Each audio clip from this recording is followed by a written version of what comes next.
beautiful people! Welcome back to my channel. This is your Mama Sam. Hola mga amigo, amiga, kumare at kumpare. Kamusta kayong lahat? Sana lahat po kayo ay okay at safe ngayong araw na ito. At syempre, kung ako naman ang tatanungin nyo, nakikita naman ninyo ang beauty ng lola ninyo ngayon, fresh overload pa rin, di ba? Ganyan talaga kapag umiinom ka ng maraming vitamin C at saka syempre kumakain ka ng maraming hotdog. Dahil sa hotdog, naloloka ang beauty ng Mama Sam ninyo. So yun, so kamusta naman kayo mga amigo, amiga? Merry Christmas sa inyong lahat. So malapit na ang Pasko, ilang tulog na lang. Ano ba ang plano ninyo ngayong Pasko? At ano ba ang handa na hinihintay natin sa ating pagkahinan? Ako siguro gusto ko tawag dito spaghetti. Tapos gusto ko may fried chicken. Tapos gusto ko may lumpiang Shanghai ba yun? Yung alam mo yun na karne yung loob. Ayun, gusto ko yun. At gusto din yun nino. So ayun lang, ganun kasimple. Siguro isang potaheng ulam, pwede yung minudo. Kaya lang kasi dito sa bahay, dalawa lang naman kami. Hindi namin kailangan maghanda ng bonggang-bongga. Or else siguro better na kumain ka sa labas. Siguro konting lang handa para mas bongga. Tapos ayun, ang masarap sa Pasko kasi, di ba, yung ham. Kaya lang kasi parang sabi ko nga, dalawa lang kami yun. Mukhang ako lang makakaubos noon.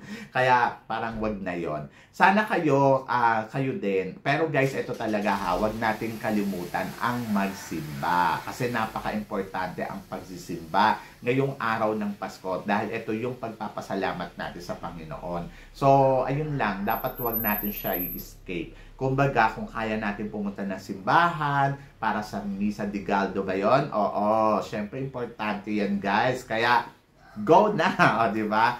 At saka syempre, kahit naman konti lang ang handa natin, ipilitin natin na maging masaya ngayong araw ng Pasko no matter what happen. Kasi napaka-importante talaga ang Kapaskuhan sa atin. Dahil ito ang kapanganakan ng ating anak ng Diyos, di ba? So, ang ating Panginoon na si Heso Kristo.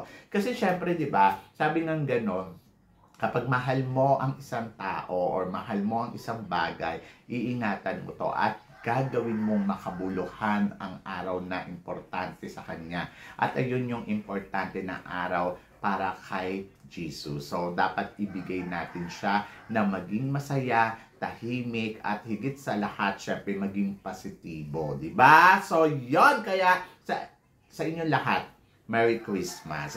Diba? And God bless us.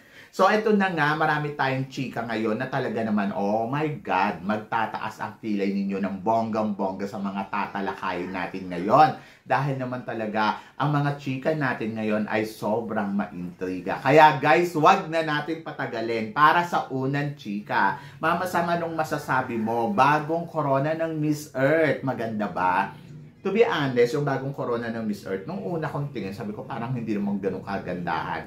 Pero yung tinitigan ko na, yung detail, sabi ko ay panalo. Kaya lang ayoko lang yung fur niya kasi iba't ibang kulay. May pink, may yellow, at saka may white. Better na siguro isang color lang siya para mas mukhang class tignan.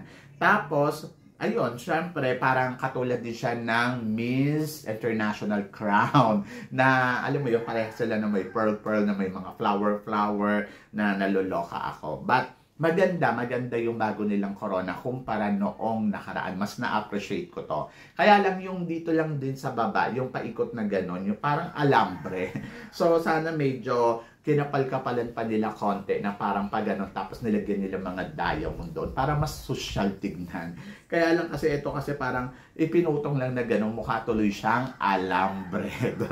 Diba? Parang siyang laruan. Anyway, so, congratulations pa rin sa crown ng Miss Earth na bago kasi at least, di ba, na-experience na nila ang bagong crown at parang feeling ko ito na yung simula ng kanilang pagpapayagpag talaga sa buong mundo. Lalo na nababalitaan natin na iba't iba na bansa gagawin ang Miss Earth, di ba? Dati kasi puro Philippines. Tapos pag nanalo si Philippines doon, ang sasabihin nila, luto.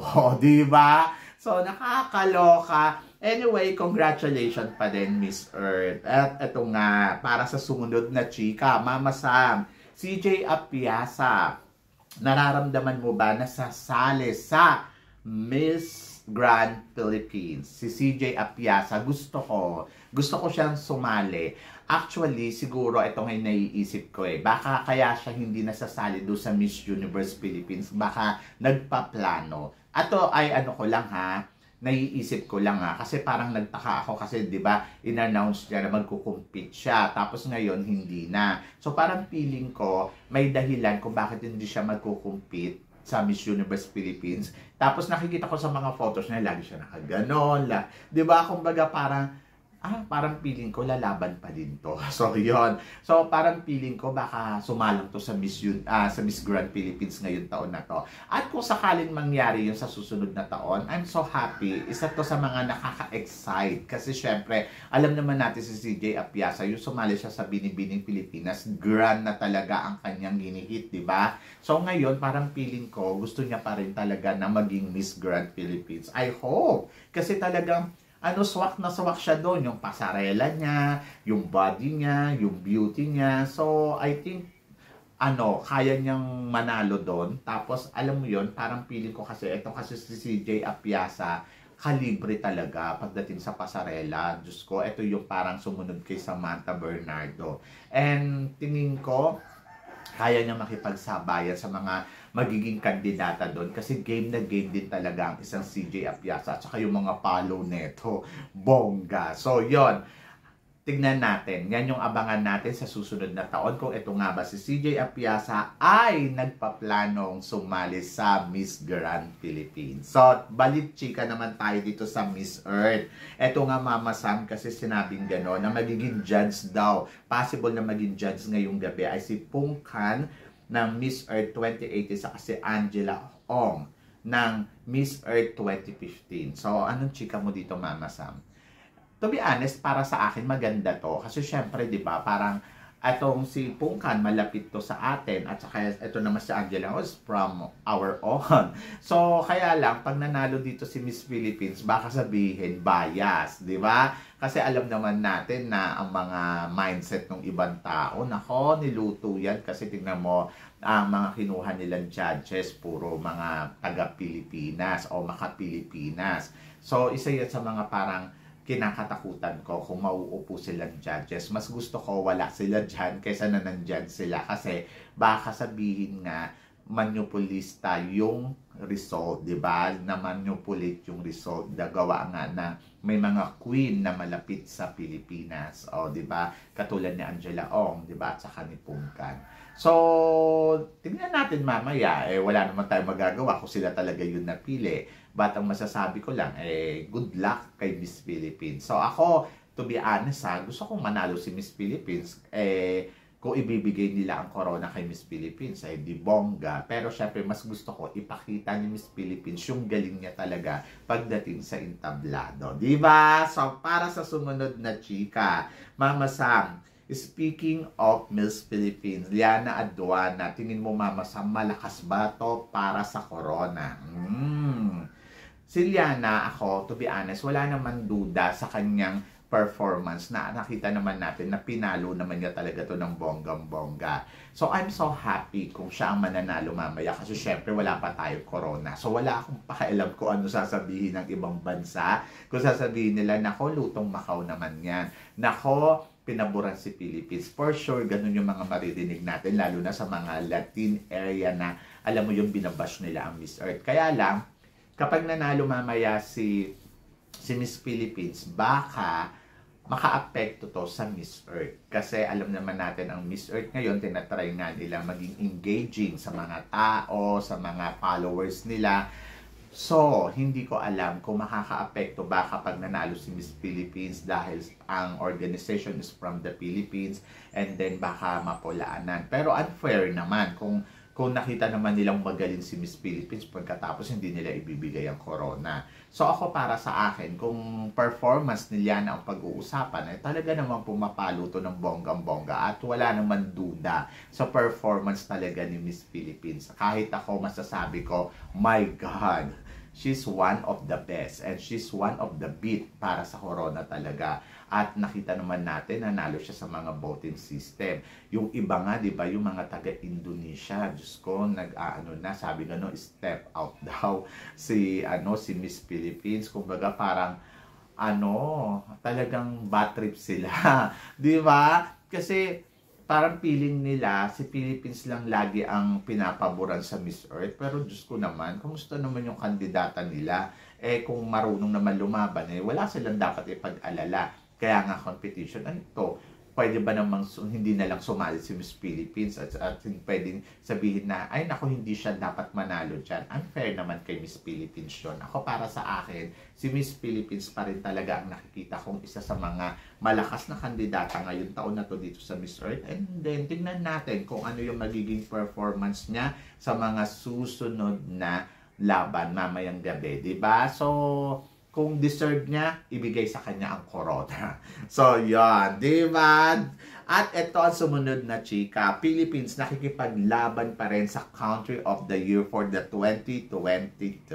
Marami nga nagsasabi na ang Country of the Year daw ay Thailand kasi nakapag-uwi daw na sunod-sunod na Corona at naging maganda ang posisyon. Pero guys, yung mga taga-ibang bansa, ganun din naman. Katulad naman si Peru, di ba? Talagang masasabi ko, maganda din ang performance ng Peru. Either na hindi naman sila nakapag-uwi ng mga Corona na lahat ng Corona, pero yung halos yung kandidata nila ay pumalo ng todo-todo. Ganon din si Colombia. Kung iisipin mo din si Colombia din ay talagang matindi din. Kaya sa naglalaban-laban ngayon, ito sa Miss Universe, International, Grand, Supra, at saka International, ang mga lalaban for the Country of the Year. Isa na nga dyan, nangunguna nga ay si Miss Peru na merong total na 260 points and then Colombia ang pumangalawa na may total na 245.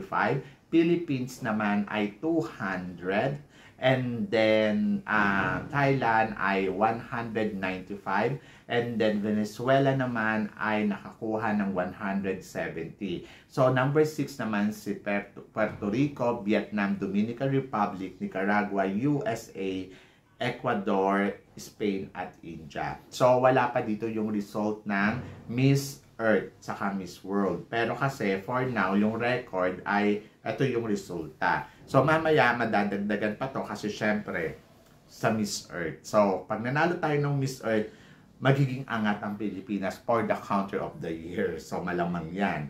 Pero kapag nanalo ang Thailand, medyo may hirapan tayo. But tignan natin. Kasi syempre makakakuha tayo ng mataas na puntos. So pwede tayong umangat ng mas mataas pa kay Colombia at saka kay Peru pag nagkataon. So for now, ang Country of the Year is Peru, pumapangalawa ang Philippines. Kahit sa Global Beauty, Country of the Year talaga si Peru at si Philippines nasa pangatlo din. So pangatlo pala tayo. So yon. So sayang hindi tayo nakakuha ng puntos sa sa Miss Grand. Kung nakakuha tayo ng puntos is mas bongga, di ba? And then para sa sumunod na chika, Mama Sam, tingin mo Atisa Manalo, siya kaya ang pwedeng sumunod na reyna ng Miss Universe kay Chenis ng Nicaragua. Si Chenis Palacio. To be honest, ako para sa akin tulad nga ng sinasabi ko paulit-ulit na itong si Atisa Manalo, nakikita ko naman talaga na malaki yung chance niya kapag siya ang nanalo ng Miss Universe Philippines sa ating bansa. Kasi parang feeling ko, syempre, yung profile, then yung nakita natin yung determinasyon ni Atisa Manalo, parang feeling ko paghahandaan niya to ng bonggang-bongga at malaki talaga yung chance niya na masungkit ang corona ng Miss Universe if ever na siya. So, depende sa paghahanda, depende sa gagawin ni Atisa pa rin at the end of the story. But ako, para sa akin, kung si Atisa ang ilalaban nila ng Miss Universe, malaki talaga yung potential ng Pilipinas sa competition. Yung iba hindi naniniwala kasi sinasabi na, dadayain lang yan ni Kun An. But ako for me kasi, as long malakas at strong yung kandidata natin at pwede din naman talagang pumalo, bakit hindi? So, noong nakaraan taon, yes, parang feeling kasi natin na daya tayo kay Michelle D. Pero kasi siguro yung mga judges, meron silang sariling dahilan kung bakit. Kaya dapat din natin i-consider yon. So ngayon, huwag tayo mawalan ng pag-asa dahil parang feeling natin na agrabyado tayo noong nakaraan taon. So dapat pa nga maging strong yung mindset natin na kung hindi namin ito nakuha noong nakaraan, kaya namin kunin ngayon taon na to. Dapat ganun yung mindset, di ba? So laban lang Philippines, huwag tayo mawawalan ng pag-asa at lagi tayong maniwala sa mga pambaton na inilalaban natin sa international pageant. At yun, magkakaalaman kung sakaling mangyayari ba to o hindi. So, maaga pa naman para isipin pa natin yan. So, ang importante ay sana si Atisa Manalo ay matuloy na sa Miss Universe Philippines para yung mga iniisip ng tao, oh my God, ito na yon, diba? So, yon. At para sa sumunod na chika, kailan daw ang Miss Earth? Ang Miss Earth ay magaganap na mamaya 8 AM Philippine Time at mapapanood po ninyo sa YouTube channel at Facebook Live nila. Uulitin ko, ang Miss Earth ay magaganap na mamaya sa kanilang YouTube channel at saka sa Facebook Live. So, 8 PM Manila time. So, yun po. And then, of course, ipanalangin natin at suportahan natin ang ating pambato na si Liana Aduana dito sa kanyang competition sa Miss Earth 2023. Are you excited, guys? Ako, yes. Excited ako at umaasa ako na kay Liana mapupunta ang corona ng Miss Earth ngayong araw na to. Kasi, para, alam mo yon, manalo naman tayo ng bonggang-bongga kasi wala pa tayong corona talaga sa Miss Earth. So, yan! So, good luck! And ngayon pa lang, congratulations na. So, yun guys. Guys, maraming salamat syempre sa inyong lahat.